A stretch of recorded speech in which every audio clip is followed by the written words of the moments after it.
मी पाहिलेला आहे मल्याळममधला दृश्यम 3 चित्रपट. पहिला दृश्यम आपण अजय देवगणचा सर्व मित्रांनी अजय देवगणचा दृश्यम 1, दृश्यम 2 पाहिला असेल, पण ओरिजिनली हा मल्याळम चित्रपट आहे मोहनलालचा.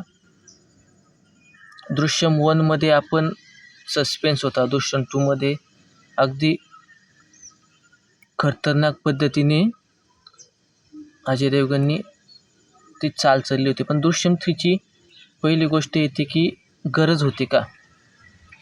तर दृश्यम 3च्या डायरेक्टरने देखील सांगितलं होतं की हा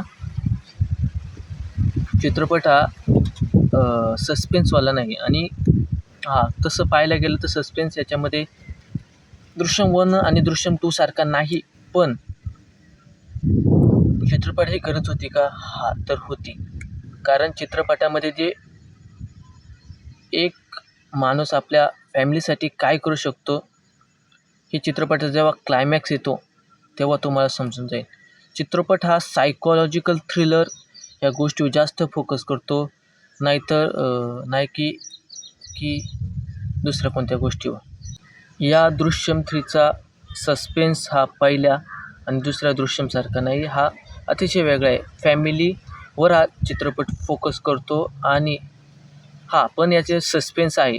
तुम्हाला पिक्चर 1.5 तासानंतर बांधून ठेव. 1.5 तासापर्यंत संपूर्ण स्टोरी बिल्डअपमध्ये जातो, नवीन कॅरेक्टर इंट्रोडक्शनमध्ये जातो. पण हा चित्रपट तुम्हाला बांधून ठेवेल नक्की शेवटपर्यंत. चित्रपटामध्ये सायकॉलॉजिकल सस्पेन्स आहे. मग तुम्हाला तो चित्रपट जर तुम्ही मध्येच पाहायचा सोडून दिला की काय चालले चित्रपटात, तर नाही. चित्रपट तुम्ही जर शेवटपर्यंत पाहिला तर तुम्हाला समजेल की प्रत्येक गोष्ट ही का चालत होती. चित्रपट हा वेल मेड म्हणता येईल. आणि दृश्यम 3ची गरज होती का आपण पहिल्यापासून विचारतो, होती. कारण हा चित्रपट पाहिल्यावर तुम्हाला नक्कीच समजेल. धन्यवाद.